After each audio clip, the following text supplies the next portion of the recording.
बिस्मिल्लाहिर्रहमानिर्रहीम। अस्सलामुअलैकुम। यूट्यूब के ऊपर मुबीनास कुकिंग चैनल को देखने और पसंद करने के लिए मेरे तमाम दोस्तों का बेहद शुक्रिया। आज मैं आपके लिए एक मज़ेदार से मीठे की रेसिपी लेकर आई हूँ जो बिल्कुल हलवाई स्टाइल हम लोग बनाने वाले हैं, जिसका नाम है बेसन के लड्डू।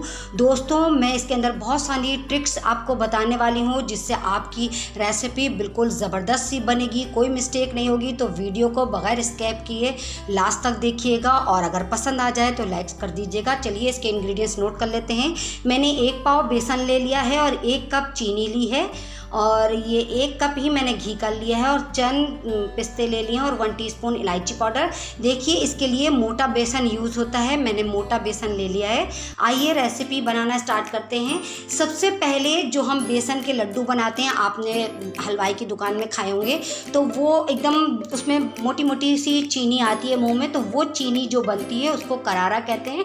आइए मैं इसको आपको करारा बनाना बताती हूँ। देखिए, मैंने 1 कप चीनी ले ली है और उसमें 1/2 कप पानी शामिल करके मैं इसको मीडियम फ्लेम पे पकाऊंगी।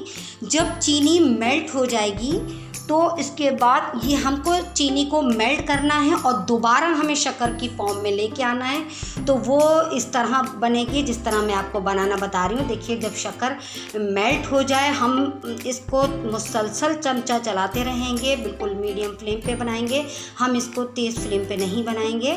देखिए, आप देखिए इसके अंदर अच्छे से बबल आने लग गए हैं। आपको एक टिप्स देती चलूँ, अगर शुगर डालने के बाद ऊपर जैसे झाग सी गंदगी सी आ जाए तो वो शुगर के अंदर गंदगी होती है, तो वो हम 1 टेबल स्पून इसमें दूध शामिल करेंगे तो वो ऊपर आ जाएगा सारा झाग, तो वो आप साफ़ कर दीजिएगा। मैंने जो शुगर यूज़ की है वो मेरी क्लियर है, साफ़ है, तो मैंने इसलिए वो इसमें दूध ऐड नहीं किया। देखिए, मैंने इसके अंदर 1 टेबल स्पून घी शामिल कर दिया। ये मैंने इसलिए शामिल करा है कि जब हमारी शुगर बनेगी तो वो ढलों की सूरत में ना बने। देखिए, मैं बिल्कुल हल्की फ्लेम पे इसको बना रही हूँ, मुसलसल इसमें चमचा चलाते रहेंगे वरना इसमें डले पड़ जाएंगे। शक्कर भरने के बाद हमें बिल्कुल बारीक फॉर्म में लेके आनी है। घी डालने से दोस्तों इसके अंदर डले नहीं पड़ेंगे और ये दोबारा से शक्कर जो है वो क्रिस्टल फॉर्म में आ जाएगी। देखिए, मैंने चूल्हा बंद कर दिया है। अब मैं इसको मुसलसल चमचा चलाती रहूँगी, चलाते रहेंगे तो ये दोबारा शक्कर की फॉर्म में आ जाएगी। बस इसमें छोटी छोटी टिप्स होती हैं, हमें वो नोट करके रखनी होती है, तो हमारी रेसिपी कभी भी ख़राब नहीं बनेगी। देखिए, अगर आप लोगों से ये शक्कर जो है, देखिए दोबारा शक्कर की फॉर्म में आ गई है। अगर आप लोगों से इसमें ढले पड़ जाएं तो परेशान होने की ज़रूरत नहीं है। आप स्ट्रेनर की मदद से चीनी को छान लें और जो डले रह जाएं वो हम ब्लेंडर की मदद से उसको ब्लेंड करके इसमें शामिल कर लीजिएगा। देखिए, आपने देखा है दोस्तों, मैंने कितना ज़बरदस्त सा करारा बना लिया है। इसको करारा कहते हैं हलवाई लैंग्वेज के अंदर। ये बेसन के लड्डू में ऐड किया जाता है। तो जब हम बेसन का लड्डू खाते हैं तो हमें मुंह में शक्कर फॉर्म में आती है। अगर हम नॉर्मल घर की रेगुलर शुगर जो यूज़ करते हैं उसको पीस के डालेंगे तो जब हम वो मिक्सचर के मिक्सचर में ऐड करेंगे तो वो मेल्ट हो जाएगी, वो मुँह में हमारे वो टेक्सचर नहीं आ पाएगा जो हमें बाहर के बेसन के लड्डू के में मिलता है। मैं आपको ये ऑथेंटिक रेसिपी दे रही हूँ, आप इसको फॉलो करते हुए ज़रूर बनाइएगा। दोस्तों देखिए, मैंने करारा बना के तैयार कर लिया है।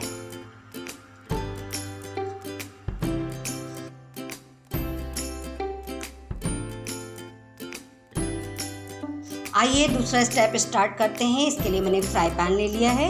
इसके अंदर मैं 1 कप का 3 हिस्सा मैं इसमें घी ऐड कर दूंगी और 1 हिस्सा बचा लेंगे हम इसके अंदर, क्योंकि ये बेसन के ऊपर डिपेंड करता है कि बेसन कितना घी उठाता है, तो हम इसलिए बहुत एहतियात से डालेंगे। दोस्तों, अगर हमें कम लगेगा तो हम और घी ऐड करेंगे इसके अंदर भूनते वक्त। अगर हम पहले ही ज़्यादा घी डाल देंगे तो वो पतला हो जाएगा मिक्सचर। और बेसन के लड्डू जो बनाए जाते हैं तो इसके लिए मोटा बेसन यूज़ किया जाता है। जो हम लोग आम रेगुलर घर में बेसन यूज़ करते हैं वो हम नहीं यूज़ करते हैं, मगर अगर आपके पास वो हो तो आप उससे भी बेसन के लड्डू बना सकते हैं। उसकी भी टिप मैं आपको आगे चल के बताती हूँ कि हम उसको किस तरीके से मोटा करेंगे। देखिए हमें इसको अच्छी तरीके से मीडियम फ्लेम पे भूनना है, बहुत मीडियम फ्लेम पे। अगर हम इसको तेज़ फ्लेम पे भूनेंगे तो ये फिर अच्छा नहीं बनेगा, जल्दी से जल जाएगा। देखिए मैं कितनी स्लो आंच में इसको भून रही हूँ और तकरीबन मुझे इसको भूनने में 10 से 15 मिनट लगेंगे, मगर फिर रेसिपी बन के भी बहुत अच्छी सी तैयार होगी दोस्तों। देखिए 10 से 15 मिनट गुजर गए हैं मुझे बेसन को भूनते भूनते। देखिए इतना घी मेरा बच गया है, मुझे घी डालने की ज़रूरत नहीं महसूस हुई क्योंकि मैंने जो घी डाला वो इनफ था। और आप लोग भी बहुत ही एहतियात से घी डालिएगा। अगर ये एक दफ़ा पतला हो गया तो फिर आपको इसके अंदर और बेसन ऐड करना पड़ेगा। देखिए मैं आपको इसको मोटा करने का तरीका बताती हूँ। देखिए जब आपका अगर आप पतला बेसन लें तो हम इसमें थोड़ा सा पानी का छींटा मारेंगे तो वो बेसन में दाने आ जाएंगे, तो वो आपका मोटा बेसन बन जाएगा। ये मैं आपको टिप बताती जा रही हूँ सारी, वो आप बहुत अच्छे तरीके से नोट कर लीजिएगा। देखिए अगर हम कोई रेसिपी बनाएं तो वो हमारी बिल्कुल अच्छी बन के तैयार होनी चाहिए, तो इसके लिए आपको वीडियो पूरी देखना पड़ेगी और इसकी टिप्स नोट करना पड़ेंगी। अब बेसन जो है वो मेरा बहुत अच्छी तरीके से भुन गया है, तो अब मैं इसको एक बर्तन में निकाल लूँगी और इसको हम ठंडा करने के लिए रखेंगे दोस्तों। जब तक ये ठंडा ना हो जाए तो हम इसके अंदर करारा नहीं मिलाएंगे। देखिए इतना ठंडा होना चाहिए कि हम हाथ लगाएं तो ये नीम गर्म होना चाहिए। बिल्कुल ठंडे में भी अगर आप डाल देंगे तो फिर लड्डू नहीं बंधेंगे। ये भी टिप्स नोट करते चलिएगा। कुछ मैंने इसके अंदर 1 टीस्पून छोटी इलायची का पाउडर ऐड कर दिया है जो मैंने करारा बनाया था।